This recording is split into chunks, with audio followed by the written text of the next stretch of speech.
എല്ലാവർക്കും നമസ്കാരം. ഞാൻ സരിതാ മഹേശ്വരൻ.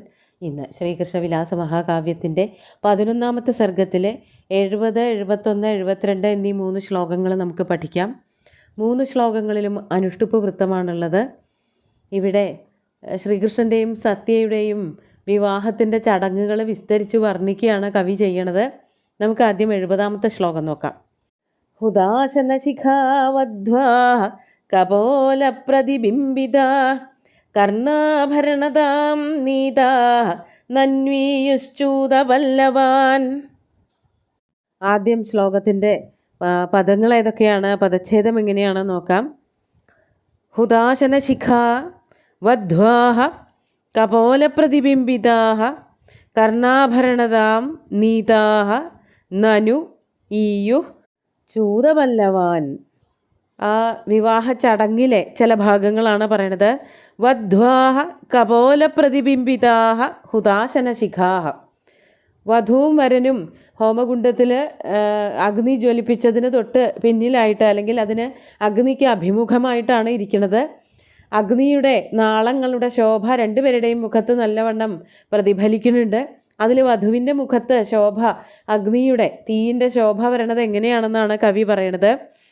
വധ്വാഹ വധുവിൻ്റെ, കപോല പ്രതിബിംബിതാഹ സത്യയുടെ കപോലം കവിൾത്തടം, കവിൾത്തടത്തിൽ പ്രതിബിംബിക്കുന്നതായ ഹുദാശന ശിഖാഹ. അപ്പോൾ കവിളത്ത് ഈ തീനാളങ്ങൾ പ്രതിഫലിക്കുക എന്ന് പറയുമ്പോൾ കവിളിൻ്റെ മാർദ്ദവം, കണ്ണാടി പോലെയാണ് കവിള്, അത്രയ്ക്കും സൗന്ദര്യമുണ്ട് എന്നുള്ള അർത്ഥങ്ങളൊക്കെ അവിടെ നമുക്ക് കിട്ടും. ആ കണ്ണാടി പോലെയുള്ള മിനുസമുള്ള കവിളുകളിൽ ഈ തീജ്വാലകൾ ഇങ്ങനെ കാണാൻ പറ്റും, അതിൻ്റെ പ്രതിബിംബങ്ങൾ കാണാൻ സാധിക്കുമായിരുന്നു. ആ തീനാളങ്ങൾ ഹുദാശന ശിഖാഹ, അത് കാണുമ്പോൾ എന്താ തോന്നിപ്പോകണത്? കർണാഭരണതാം നീതാഹ. അത് പെട്ടെന്ന് കർണത്തിലണിഞ്ഞ, കാതിലണിഞ്ഞ ആഭരണങ്ങളാണോ, നല്ല ഭംഗിയുള്ള കമ്മലുകളാണോ എന്ന് തോന്നും വിധം ആ തീനാളങ്ങൾ ശോഭിച്ചു. സത്യയുടെ മുഖത്ത് പ്രതിഫലിച്ചതായിട്ടുള്ള തീനാളങ്ങൾ, ആ തീനാളങ്ങൾക്ക് അഭിമുഖമായിട്ട് ഇരിക്കുമ്പോഴാണല്ലോ അവ കവിളിൽ തട്ടി പ്രതിബിംബിക്കുന്നത്, അത് ശോഭിക്കുന്നത്. അത് കമ്മലുകളാണോ എന്ന മട്ടിൽ സുന്ദരമായിട്ട് ശോഭിക്കുന്നത്. അതാണ് കർണാഭരണതാം നീതാഹ ചൂതപല്ലവാൻ നനു ഈയു. ചൂതപല്ലവങ്ങൾ തേന്മാവിൻ്റെ മുകുളങ്ങൾ പോലെ, തേന്മാവിൻ്റെ തളിരിലകൾ പോലെ ഈ തീനാളങ്ങളുടെ സ്വഭാവം, ഇലകളുടെ സ്വഭാവമൊക്കെ ഏതാണ്ട് ഒരുപോലെയാണല്ലോ. അതിൻ്റെ ഒരു ആകൃതി ഒരുപോലെയാണ്. തീനാളം പോലെ തന്നെ ഇലയ്ക്കും തീനാളത്തിനുമൊക്കെ ഒരേ ഒരു ആകൃതി, ഒരേ ഒരു ഷെയ്പ്പാണുള്ളത്.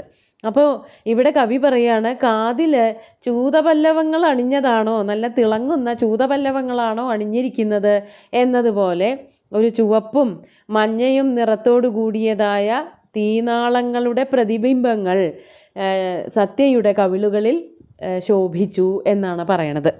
പണ്ട് കാലത്ത് പൂക്കളും തളിരുകളുമൊക്കെ കാതിൽ അണിഞ്ഞിരുന്നു. ശ്രീപാർവതി തൻ്റെ പുത്രനോടുള്ള വാത്സല്യം കൊണ്ട് പുത്രൻ്റെ വാഹനമായിട്ടുള്ള, സുബ്രഹ്മണ്യൻ്റെ വാഹനമായിട്ടുള്ള മയിലിൻ്റെ പീലികൾ കാതിലണിഞ്ഞിരുന്നു എന്ന് കാളിദാസൻ പറയുന്നുണ്ട്. ജ്യോതിർലേഖാവലയികളിതം യസ്യ ബർഹം ഭവാനി പുത്രപ്രേംണ കുവലയദളക്ഷേപി കർണേ കരോതി എന്ന് മേഘസന്ദേശം. അപ്പോൾ കാതിലണിഞ്ഞിരിക്കണ പൂവ് മാറ്റിയിട്ട്, അല്ലെങ്കിൽ ആഭരണം മാറ്റിയിട്ട് പകരം പീലി ചൂടുമായിരുന്നു ശ്രീപാർവതി ദേവി എന്നാണ് അവിടെ വർണ്ണിച്ചത്. അപ്പോൾ പൂക്കളും ഇലകളും ഒക്കെ ആഭരണങ്ങളായിട്ട് ധരിക്കുന്ന സ്വഭാവം സ്ത്രീകൾക്കുണ്ട്. അതിനെ ഒന്ന് ഓർമ്മിപ്പിക്കുക ചെയ്യണത് ഈ തീനാളങ്ങളുടെ പ്രതിബിംബം കാണുമ്പോൾ ചൂതപല്ലവങ്ങളാണോ എന്ന് തോന്നിപ്പോകും എന്നുള്ളത്. ഈ ഒരു ശ്ലോകം വായിക്കുമ്പോൾ കുമാരസംഭവത്തിലെ ശ്രീപരമേശ്വരൻ്റെയും ശ്രീപാർവതിയുടെയും വിവാഹത്തിൻ്റെ ചില ചടങ്ങുകളാണ് ഓർമ്മിക്കുക. ഏതാണ്ട് ഇതേ സ്വഭാവമുള്ളൊരു ശ്ലോകമുണ്ട് 7ാമത്തെ സർഗത്തിൽ 80ാമത്തെ ശ്ലോകം കുമാരസംഭവത്തിൽ. സാലാജധൂമാഞ്ജലിമിഷ്ടഗന്ധം ഗുരുപദേശാത് വദനം നിനായ കപോല സംസർപ്പിശിഖസ്സതസ്യാ മുഹൂർത്തകർണോത്പലതാം പ്രഭേദേ എന്ന്.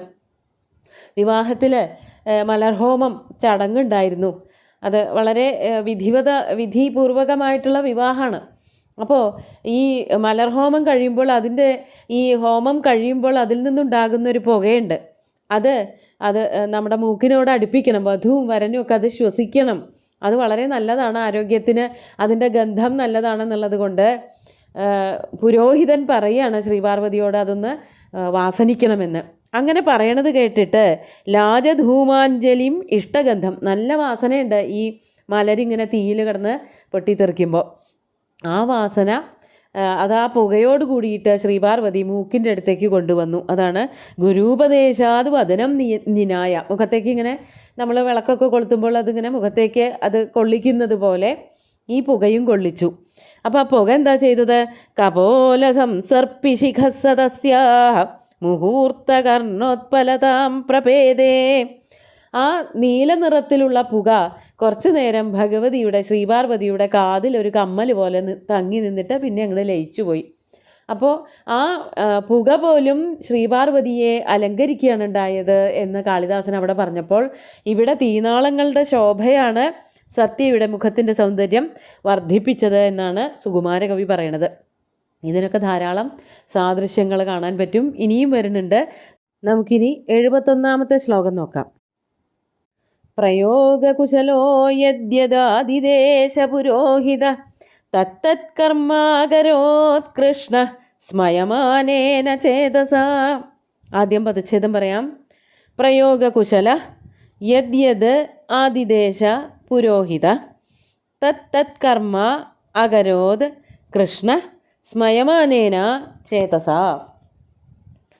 വിവാഹത്തിൽ സന്നിഹിതരായിരിക്കുന്ന വധൂവരന്മാരോട്, പ്രത്യേകിച്ച് വരനോട് പുരോഹിതൻ പല പല കാര്യങ്ങളും പറയുന്നുണ്ട്. അതൊക്കെ വരൻ ചെയ്യണം. വരനെയും വധുവിനെയും വെച്ച് നോക്കുമ്പോൾ വരനാണ് ചടങ്ങുകൾ കൂടുതൽ ചെയ്യാനുള്ളത്, വധുവിന് അത്രയ്ക്കൊന്നും ചെയ്യാനില്ല, അടുത്തിരിക്കേ വേണ്ടു. അപ്പോൾ ഇവിടെ പറയാണ് പ്രയോഗകുശല പുരോഹിത. പ്രയോഗകുശലൻ എന്ന് പറഞ്ഞാൽ നല്ല മിടുക്കുള്ള, ധാരാളം വേളിയൊക്കെ കഴിപ്പിച്ചിട്ടുള്ളതായ ഓദിക്കൻ അല്ലെങ്കിൽ പുരോഹിതൻ. അദ്ദേഹം യത് കർമ്മ ആദിദേശ, യത് കർമ്മ ആദിദേശ, എന്തെല്ലാം കർമ്മങ്ങൾ, എന്തെല്ലാം ചടങ്ങുകൾ ചെയ്യണമെന്ന് ശ്രീകൃഷ്ണനോട് നിർദ്ദേശിച്ചുവോ. ആദിദേശ നിർദ്ദേശിക്കുക, ഇന്നതൊക്കെയാണ് ചെയ്യേണ്ടത്, വിവാഹത്തിൻ്റെ ചടങ്ങുകൾ ഇന്നതൊക്കെയാണ് എന്ന് പറഞ്ഞു കൊടുക്കുമ്പോൾ അതിനനുസരിച്ച് കൃഷ്ണ ഭഗവാൻ എന്താ ചെയ്തത്? സ്മയമാനേന ചേതസ, വളരെ അത്ഭുതത്തോടും അതുപോലെ സന്തോഷത്തോടും കൂടിയിട്ട് തത് അകരോത്, അതത് പ്രവൃത്തികളൊക്കെ ചെയ്തു. അപ്പോൾ പുരോഹിതൻ്റെ ഒരു കർമ്മം അതന്നെയാണ്, പുരോഹിതൻ അതന്നെ ചെയ്യാറുള്ളത്. വരൻ്റെ അടുത്തിരുന്ന് കാര്യങ്ങൾ പറഞ്ഞു കൊടുക്കും, അതിനനുസരിച്ച് വരനെ കൊണ്ട് ചെയ്യിക്കും, ചിലതൊക്കെ പറയിപ്പിക്കുകയും ചെയ്യും. അങ്ങനെ ഓരോ കർമ്മങ്ങൾ വളരെ വിസ്തരിച്ച് പറഞ്ഞു കൊടുത്തു. അതിനനുസരിച്ച് ഭഗവാൻ വേളി ചടങ്ങുകൾ, വേളി ക്രിയകളൊക്കെ ചെയ്തു എന്നാണ് പറയണത്. വളരെ ഭംഗിയായിട്ട് വളരെ ലഘുവായിട്ട് പറയുന്ന ശ്ലോകങ്ങളാണ്. നമുക്ക് 72ാമത്തെ ശ്ലോകം കൂടി നോക്കാം. സപാവകം പരീയായ സഹിതസ്തത്ര സത്യയാ ഛായയാ സഹിതോ ദേവ്യ ഹേമാചലമിവാര്യമാ. ആദ്യം പദച്ഛേദം പറയാം.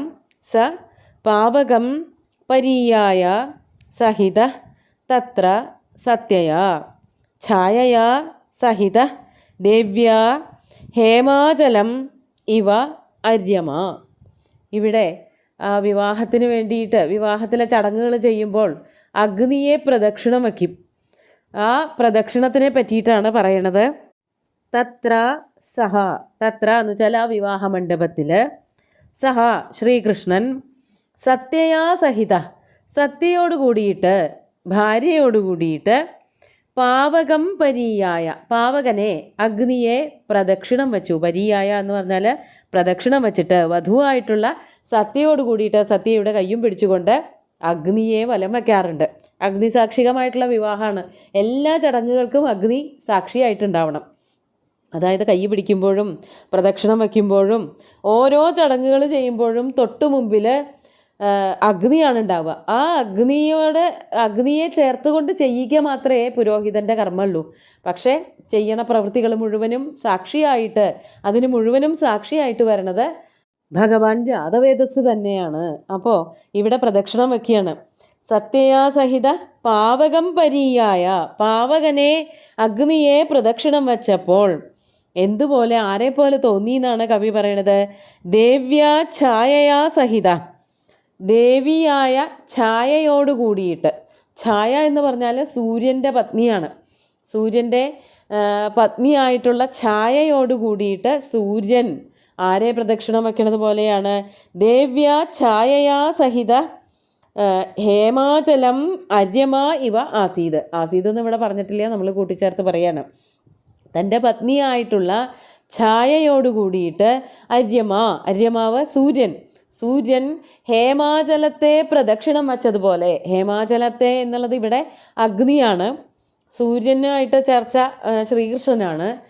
ഛായ എന്ന് പറഞ്ഞാൽ സൂര്യൻ്റെ പത്നിയായിട്ടുള്ള ഛായയായിട്ട് ഇവിടെ കൽപ്പിക്കുന്നത് സത്യയെയാണ്. അപ്പോൾ ശ്രീകൃഷ്ണൻ സത്യയുടെ പാണിഗ്രഹണം നടത്തിയിട്ട് കയ്യും പിടിച്ചുകൊണ്ട് അഗ്നിയെ പ്രദക്ഷിണം വയ്ക്കണത് കണ്ടാൽ സൂര്യൻ തൻ്റെ പത്നിയായിട്ടുള്ള ഛായയോട് കൂടിയിട്ട്, നിഴലാണ് എന്നാലും ഛായ എന്നാണ്, ഛായാദേവി എന്നാണ് പത്നിയെ പറയുക. ആ ഛായയോട് കൂടിയിട്ട് ഹേമാചലം എന്ന് പറഞ്ഞാൽ നല്ല സ്വർണ്ണവർണ്ണമുള്ള പർവ്വതമാണ് മേരു. ആ മേരു പർവ്വതത്തിനെ പ്രദക്ഷിണം വയ്ക്കണത് പോലെ തോന്നിപ്പോയി. ഉപമാലങ്കാരമാണ്, വളരെ വ്യക്തമായിട്ടുള്ള ഉപമാലങ്കാരം. അപ്പോൾ സൂര്യനെ പോലെ ശ്രീകൃഷ്ണനും ഹേമാചലം സുമേരു പർവ്വതത്തിനെ പോലെ അഗ്നിയും ഛായയെ പോലെ സത്യയും ശോഭിച്ചു എന്നാണ് കവി ഇവിടെ വർണ്ണിക്കുന്നത്. ഏതാണ്ട് ഇതേപോലെ ഒരു ശ്ലോകം കുമാരസംഭവത്തിലുണ്ട്. അവിടെ പ്രദക്ഷിണത്തിനെ പറ്റിയിട്ട് തന്നെയാണ് പറയണത്. 7ാമത്തെ സർഗത്തിൽ തന്നെയാണ് ആ ശ്ലോകവും വരുന്നത്. പ്രദക്ഷിണ പ്രക്രമണാത് കൃശാനോ ഉദർച്ചിഷസ്തന്മിഥുനം ബഭാസേ മേരോരിവാന്തേ പരിവർത്തമാനമന്യോന്യ സംസക്തമഹസ്ത്രിയാമം. ഏതാണ്ട് ഇതേപോലെ തന്നെ ഒരു വർണ്ണനയാണ് കൃശാനു എന്ന് പറഞ്ഞാൽ അഗ്നിയാണ്. അഗ്നിയെ പ്രദക്ഷിണം വയ്ക്കണത്, പ്രക്രമണം എന്ന് വെച്ചാൽ പ്രക്രമണം എന്ന് പറഞ്ഞാൽ പ്രദക്ഷിണം വെച്ച് നടക്കുക. ശ്രീപരമേശ്വരനും ശ്രീപാർവതിയും കൂടിയിട്ട് പ്രദക്ഷിണം വെച്ച് നടക്കുമ്പോൾ അതാണ് പ്രദക്ഷിണ പ്രക്രമണാത് കൃശാനോഹോ ഉദർച്ചിഷ എന്ന് പറഞ്ഞാൽ നല്ലവണ്ണം പൊങ്ങി നിൽക്കുന്ന തീനാളങ്ങളോട് കൂടിയ ആ ഹോമകുണ്ഡത്തിലെ അഗ്നി, അതിനെയാണ് പ്രദക്ഷിണം വയ്ക്കണത്. അത് ആ മിഥുനങ്ങൾ ഏതുപോലെ ശോഭിച്ചു എന്നാണ് കവിക്ക് തോന്നുന്നത്, കാളിദാസന് തോന്നുന്നത്. മേരോഹോ ഇവ അന്തേ പരിവർത്തമാനം അന്യോന്യ സംസക്തം അഹസ്ത്രിയാമം. മേരുവിന് ചുറ്റും സഞ്ചരിച്ചു കൊണ്ടിരിക്കുന്ന രാപ്പകലുകൾ എന്നതുപോലെ ശോഭിച്ചു എന്നാണ് പറയണത്. ഇവിടെയും മേരുപർവ്വതമാണ് ആദ്യം പറഞ്ഞത്. സുകുമാരകവി പറഞ്ഞത് ഹേമാചലം എന്നാണ്. രണ്ടും ഒന്ന് തന്നെയാണ്, രണ്ട് വാക്കുകളാന്നേ ഉള്ളൂ. അപ്പോൾ സുമേരു പർവ്വതത്തിനെ ചുറ്റിക്കളിക്കുന്നതായ, സൂര്യൻ്റെ പരിക്രമണം കൊണ്ട് സുമേരു പർവ്വതത്തിന് ചുറ്റും നടക്കുന്നതായ അല്ലെങ്കിൽ പരിക്രമണം ചെയ്യുന്നതായിട്ടുള്ള രാപ്പകലുകൾ എന്നതുപോലെ അഗ്നിക്ക് ചുറ്റും ശ്രീപരമേശ്വരനും ശ്രീപാർവതി ദേവിയും നടന്നു എന്നാണ് വർണ്ണിക്കുന്നത്. ഈ നമ്മളിപ്പോൾ പഠിച്ചതായ ശ്ലോകത്തിനും ഇതേ സ്വഭാവം തന്നെയാണ് ഉള്ളത്. അങ്ങനെ അഗ്നിയെ പ്രദക്ഷിണം വെച്ച് അഗ്നിസാക്ഷികമായിട്ടുള്ള പാണിഗ്രഹണം നടത്തി എന്നാണ് കവി വർണ്ണിക്കുന്നത്. നമുക്ക് ഇന്നത്തെ 3 ശ്ലോകങ്ങളും ഒന്നുകൂടി ചൊല്ലി നോക്കാം. ഹുദാശനശിഖാവധ്വാ കപോല പ്രതിബിംബിത കർണാഭരണതാം നീതാ നന്വീയുശ്ചൂതപല്ലവാൻ പ്രയോഗകുശലോ യദ്യദാദിദേശപുരോഹിത തത്തത്കർമാകരോത്കൃഷ്ണ സ്മയമാനേന ചേതസാ സപാവകം പരീയായ സഹിതസ്തത്ര സത്യയാ ഛായയാ സഹിതോ ദേവ്യാ ഹേമാചലമിവാര്യമാ. അര്യമാവ് എന്ന് പറഞ്ഞാൽ സൂര്യനാണ്. സൂര്യനും ഛായാദേവിയും കൂടിയിട്ട് മേരുപർവ്വതത്തിനെ പ്രദക്ഷിണം വയ്ക്കുന്നത് പോലെ തോന്നിപ്പോയി എന്ന് കവി ഭാവനയിൽ കണ്ട് പറയുകയാണ് ചെയ്യുന്നത്. ഇനി ബാക്കി ചടങ്ങുകളൊക്കെ അടുത്ത ദിവസത്തെ ശ്ലോകങ്ങളിൽ കാണാം. സുന്ദരമായിട്ടുള്ള 3 ശ്ലോകങ്ങളും ഭഗവാന്റെ കാൽക്കൽ അർപ്പിച്ചുകൊണ്ട് ഗുരുവായൂരപ്പനെ സാഷ്ടാംഗം നമസ്കരിച്ചുകൊണ്ട് എല്ലാവർക്കും ശുഭദിനം നേർന്ന് നിർത്തട്ടെ. നന്ദി.